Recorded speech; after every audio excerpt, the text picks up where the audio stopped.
कचोरी म्हटलं की छान असं खुसखुशीत असलं की सगळ्यांना आवडतो।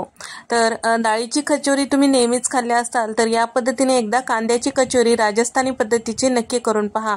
खायला खमंग आहे, करायला साधी सोपी आहे। फक्त त्याचा एक स्पेशल मसाला तयार करताल तर बाजारात मिळतो त्यापेक्षा सुद्धा मस्त चविष्ट अशी कचोरी तयार होते। सध्याला पावसाळा आहे, अशा गोष्टी तर सगळ्यांना आवर्जून खावाशा वाटणारे आहेत। लहानांपासून मोठ्यांपर्यंत ऋतू कोणताही असो, समोसा कचोरी सगळ्यांना आवडणारा पदार्थ आहे। तर त्यासाठी कढईमध्ये इथे मी साधारण पाव कप इतकं धने आणि 3 चमचे जिरे आणि 2 चमचे बडीशेप घेतलेले आहे। अर्धा चमचा शहाजिरा, 3 ते 4 हिरव्या वेलच्या, 5 ते 6 लवंगा यामध्ये टाकून खमंग वास येईपर्यंत परतून घ्यायचा आहे। असा तयार केलेला मसाला महिनाभर टिकून राहतो। समोसा, कचोरी आणि वडापाव अशा गोष्टींमध्ये जर तुम्ही ह्या मसाल्याचा वापर करताल तर गाड्यावर मिळतो त्यापेक्षा दुप्पट चवीचा होतो। मिक्सरला हलकंसं रवाळ असं फिरून घेतलेलं आहे। तर अशा पद्धतीचा मसाला एकदा बनवून नक्की ट्राय करा। तुमची कचोरी, समोसा नेहमीपेक्षा दुप्पट चवीचा होतो। आता कढईमध्ये साधारण 5 चमचे तेल टाकून घेतलेलं आहे आणि त्याचबरोबर तयार करून घेतलेलं 4 चमचे इतकं मसाला टाकून घेतलेला आहे। उकडलेला जे बटाटा आहे हाताने मॅश करून इथे मी टाकून घेत आहे। मध्यम आकाराचे 3 बटाटे होते आणि त्याचबरोबर 5 मध्यम आकाराचे कांदे त्याच्या चौकोनी फोडी चिरून घेतलेले ते सुद्धा टाकून घेतलेलं आहे। सगळं छान व्यवस्थित मिक्स करून घ्यायचं आहे आणि या ठिकाणी गॅसचा फ्लेम कमीच ठेवायचा आहे। थोडेसे बटाट्याचे चंक्स मोठे दिसत आहेत म्हणून चमच्याने थोडंसं याला मॅश करून घेतलेलं आहे। अर्धा चमचा हळद आणि त्याचबरोबर इथे मी 1.5 चमचा इतकं लाल मिरची पावडर टाकून घेतलेला आहे आणि सोबतच इथे मी 1 चमचाभर इतकं गरम मसाला आणि त्याचबरोबर 4 चमचे बेसन पीठ आणि चवीपुरतं मीठ टाकून घेतलेलं आहे आणि अर्धा चमचा आमचूर पावडर टाकून घेतलेला आहे आणि सोबतच अर्धा चमचा चाट मसाला टाकून घेतलेला आहे। चाट मसाला, आमचूर पावडर नसेल तर 3 ते 4 चमचे तुम्ही लिंबाचा रस यामध्ये टाकू शकता। सगळं छान व्यवस्थित मिक्स केलेलं आहे। सारण हलकंसं कोरडं होईपर्यंत आपल्याला परतून घ्यायचंय। थोडीशी कोथिंबीर वरतून टाकून घेतलेली आहे।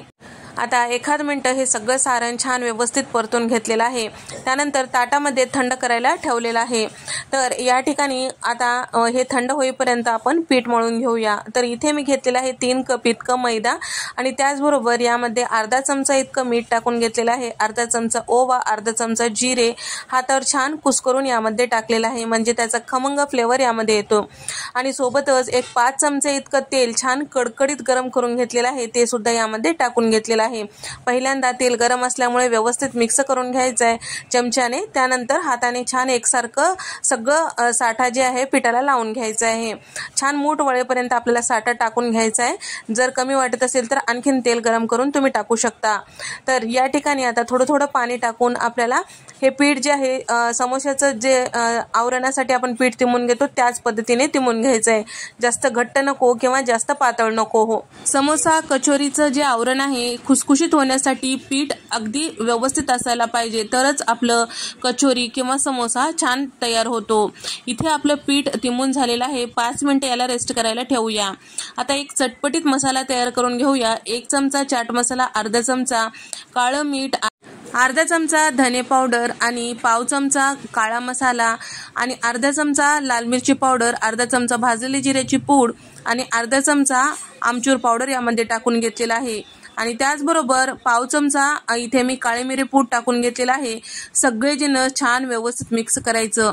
तर इथे आपला चटपटीत मसाला तयार झालेला आहे। हा मसाला तुम्ही समोसा कचोरीवर टाकून खा, दुप्पट चवीचा तयार होतो। आता पीठ सुद्धा छान भिजल्या गेलेलं आहे। याचे छोटे छोटे गोळे तयार करून घेऊया। त्यानंतर पुरीप्रमाणे लाटून घेऊया। कचोरीसाठी लाटते वेळेस पाती एकसारखं लाटून घ्यायचंय, कुठे जाड कुठे बारीक नको आणि त्याचबरोबर तेल लावून लाटायचं, पीठ लावायचं नाही आणि भोवताली आपल्याला पाणी लावून घ्यायचंय म्हणजे जेव्हा आपण याच्या कडा एकसारखं एका ठिकाणी आणतो त्यावेळेस सुटू नये तेलात टाकल्यानंतर। त्यानंतर यामध्ये मावेल एवढा आपल्याला सारण भरून घ्यायचंय। साधारण 1 चमचा भर इतकं किंवा 1.5 चमचा इतकं, जास्ती भरायचं नाही नाहीतर ते फुटून वरच्या साईडला येऊ शकतो किंवा कमी भरल्यास खायला एवढी मजा येणार नाही। मोदकाप्रमाणे याला या पद्धतीने फोल्ड करून घ्यायचं, हाताने छान असं चपटं करून घ्यायचं जमेल तेवढं। तर इथे आपला पहिली कचोरी झालेली आहे। दुसरी कचोरी सुद्धा त्याच पद्धतीने तयार करून घ्यायचं आहे।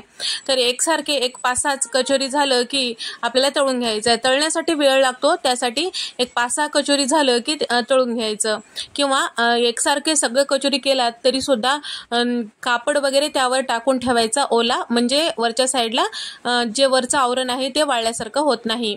आणि कचोरी तळते वेळेस लक्षात ठेवायची गोष्ट म्हणजे तेल मध्यम गरम असायला पाहिजे.